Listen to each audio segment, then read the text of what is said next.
Magandang araw po, welcome po sa aking channel, Nov9 TV. Patalasasan po, meron po ba kayong mga properties na napapabayaan or non-performing assets? Plan nyo ibenta, pero wala kayong oras pagbenta nito. Kung ito'y pagkakatiwala nyo po sa amin, tawag lang po kayo sa aking numero, usap po tayo, gawan ko po ng video for free. Yes, libre po. Wala po kayong babayaran. Tutulungan pa namin kayong mabenta ang inyong property. Kami na po bala sa marketing, sa boosting, pati po sa paid advertisements, even sa tripping. Hindi na po kayo mapapagod sa pag-entertain ng mga buyers. Kami na po bala sa lahat. Tawag lang po kayo. Nandito po tayo ngayon sa Morong Bataan kung saan meron po tayong bagong video presentation. Isang private beach resort. Actually, na-vlog ko na po ito sa mga familiar po dito sa video. Nagkaroon po kasi ng markdown price. Babanggitin ko na po kaagad ang presyo from 25 million down to 17 million pesos.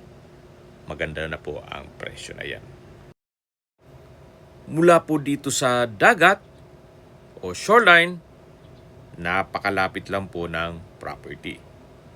Wala pa pong 2 minuto o 2 minutes walk, nasa resort na po kayo.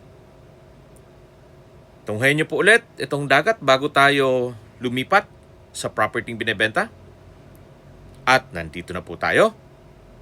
May lot area po ito na 290 square meters. May floor area na 300 square meters. Meron pong 9 rooms with own toilet and bath at outdoor kitchen. May swimming pool, may waterfalls, nakabakod na po ng concrete fence buong property at ito'y along Barangay Road. Tungkol naman sa dokumento nito, ito'y titulado, buhay po ang may-ari, kaya wala po kayong maging problema sa documentation o sa transfer ng title. Ito po'y nakapasok po sa Airbnb kaya income generating. Meron pong tent dito kung sakali man na may mga activity ang inyong guest. Meron rin pong tables and chairs. At fully furnished na rin po yan. Dito po sa ground floor ay may 4 na kwarto. Lahat po yan ay pares lang ang disenyo. Yan po yung first bedroom, second bedroom, then yung third bedroom at sa dulo yung fourth bedroom. Check na lang po natin itong isang kwarto. Yan po yung outdoor kitchen. Kung sakali man po na may dalang lulutuin ang inyong guest, pwede po silang magluto dyan. Check na po natin. Ito po yung kwarto. Meron pong 2 bed frame and mattress. High ceiling po siya. Maayos naman ang pintura ng ceiling at wall. Naka-tile flooring at sa dulo po ay yung toilet and bath o yung banyo. May window type aircon. Merong wall mounted na table at ito naman yung banyo o toilet and bath. May bathroom window, naka-tile bathroom wall, may shower, water closet with bidet at hand wash basin. Hindi na po natin iisa-isahin lahat ng kwarto kasi halos ganito lang po. Para may idea kayo. At paglabas nyo ng bedroom, yan po yung kusina. Ito naman yung swimming pool, yung staff house, at dito naman po yung kabilang kwarto na meron na rin pong outdoor kitchen. Dito naman po yung under-stair storage at ito naman po yung pang-4 na kwarto. At dyan po sa gilid, meron pong grilling area. At may setback papunta sa likod ng building. Yan po ulit yung swimming pool. Sa dulo yung staff house, yung main gate. At mula po dyan sa Barangay Road, ilang steps lang po papunta sa dagat. Ito naman po yung hagdan, naka-tiled concrete staircase at tubular railing. Nandito na po tayo sa second floor. Dito naman po ay halos same design lang nung mga kwarto sa baba. Meron din pong 4 na kwarto dito na may sariling banyo at outdoor kitchen. Meron din pong 2 bed frame with buttress at window type aircon. Well-maintained naman po itong building. Kaya wala po kayong ipapagawa dito. Kung sakaling ma-acquire nito, ang kulang na lang po ang inyong supervision. Established na po itong business. Marami na rin silang guest na pabalik-balik na rin po dito. Kaya hindi na po kayo mahirapang i-market pa itong resort. Ito po yung hallway dito sa second floor at yan naman po yung mga kwarto. Bali, 4 po yan. At dito naman po ay meron pong hagdan papunta sa roof deck na kung saan meron pong isang kwarto dito. Samahan niyo po ako, akyat po tayo. At nandito na po tayo sa roof deck. Malaki din po ang espasyo nito. Meron pong isang kwarto.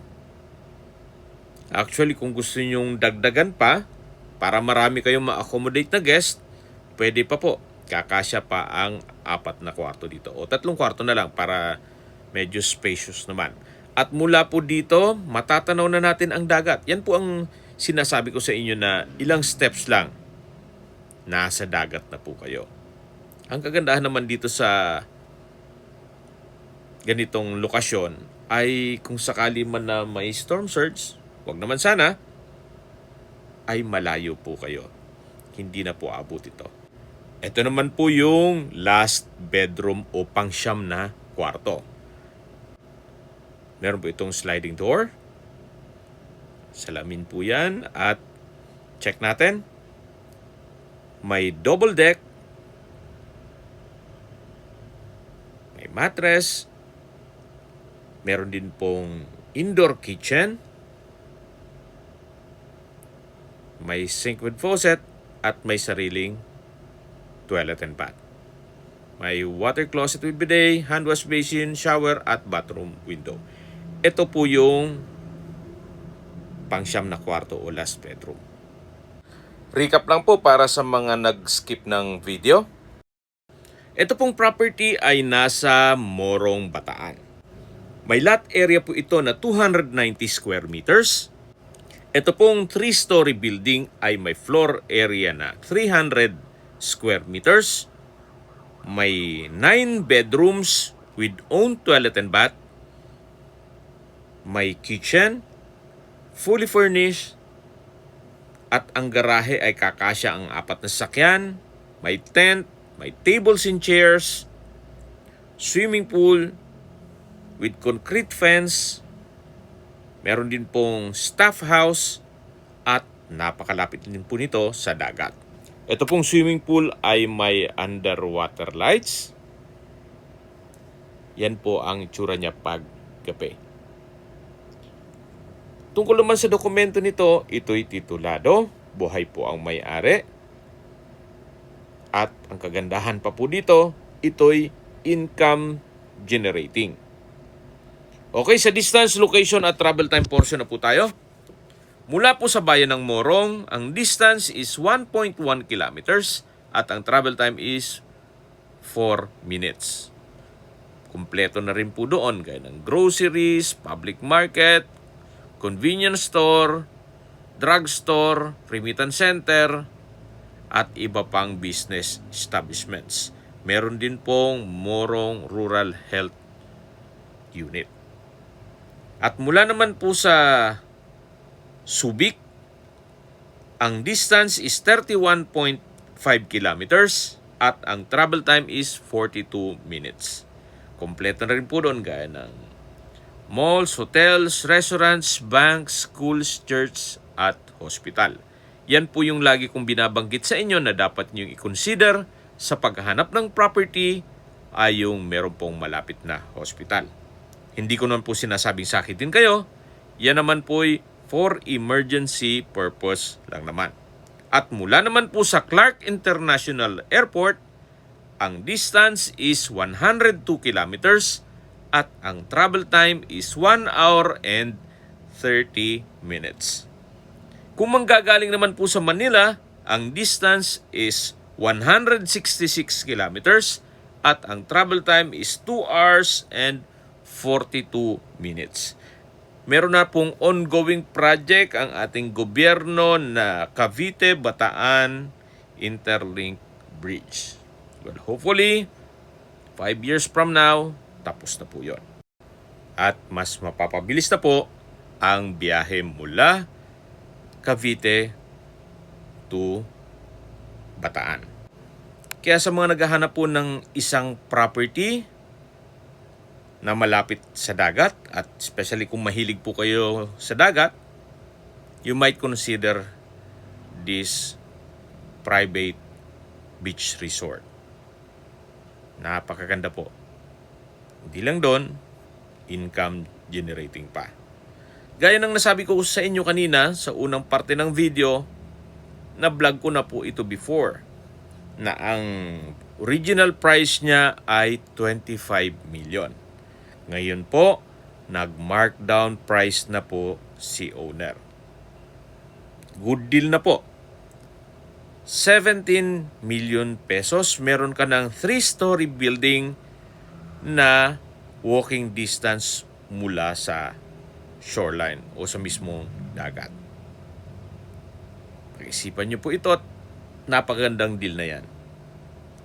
Kung interesado man po kayo, kailangan po ahead of time ang tripping natin. Gawa ng medyo malakas po ang booking ngayon dito sa resort. Kung may ibang katanungan po kayo, tawag lang po kayo sa aking numero. At sa mga kababayan naman natin nasa ibang bansa, meron po akong WhatsApp, Viber, Telegram, at Signal. Same number lang po, 0917-316-3399. Sa mga nagtatanong naman po ng aming Facebook, meron po aming Facebook page na Nov9TV at Facebook Real Video. Meron din pong TikTok at Instagram. May ibang YouTube channel po kami, the Nov9TV channel, Nov9TV Listings, Nov9TV On The Spot, Nov9TV Updates, at Nov9TV House Rental. Sana po naibigyan nyo ang video presentation. Paki-like and subscribe na lang po sa aking channel para ma-update din po kayo sa aking future listings. Kung sakali po hanap nyo yung mas malaking sukat ng lupa, meron din po kami ibang listings na pwede nyong pagpilian. Huwag po kayong mag-atubiling tumawag sa amin. Then, let us know your budget para malaman namin kung anong property pwede naming ilong sa inyo. Sa lahat pong viewers, subscriber at nagtiwala po sa amin, salamat po sa suporta. Ingat po kayo lagi at yung pamilya. Maraming salamat po.